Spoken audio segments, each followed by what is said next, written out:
Hello, good morning mga kabiyahe and welcome muli sa biyahe ni Kuya Ali. And narito tayo ngayon sa San Fernando, Pampanga. So nagpo-food trip yung mga kasama natin, mga young citizen, mga kabiyahe.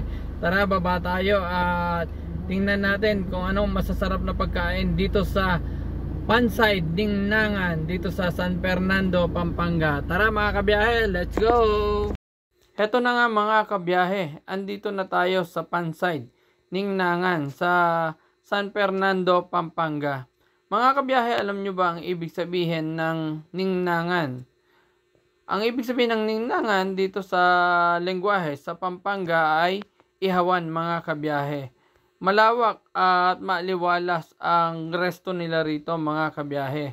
Ang maganda nito, napakarami mo pang pagpipilian ng mga pagkain na pwede mong orderin.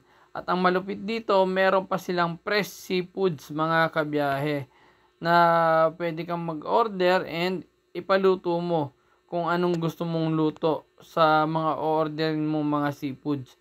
Meron sila ditong salmon, may pampano, may hipon, may pusit, and marami pa na pagpipilian natin mga seafoods, mga kabiyahe.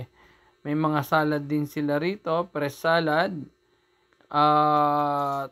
Napakarami pang mga pwede mong orderin dito na mga pagkain, mga kabiyahe. Kaya sa pagtingin pa lang sa mga orderin natin, tunay na nakakagutom at nakakatakam na, mga kabiyahe.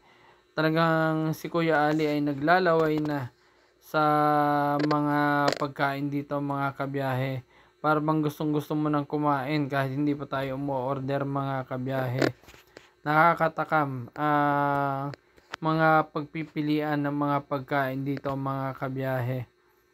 Ayan, meron nga sila rin ditong mga bulalo, mga kabiyahe. May pork sisig.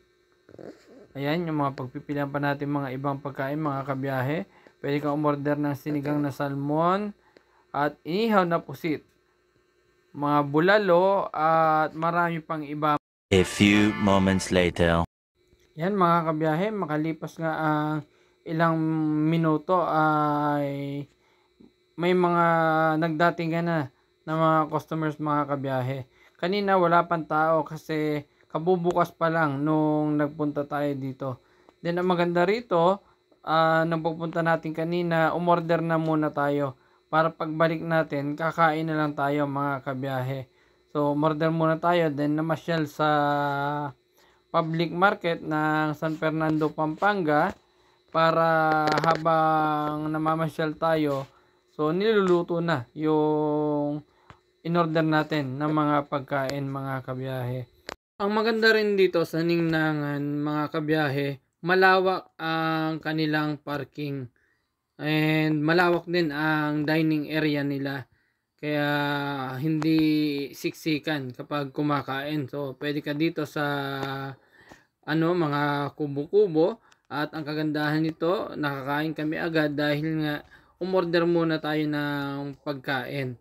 And bumalik tayo para ma-ready yung mga pagkain natin. A few moments later.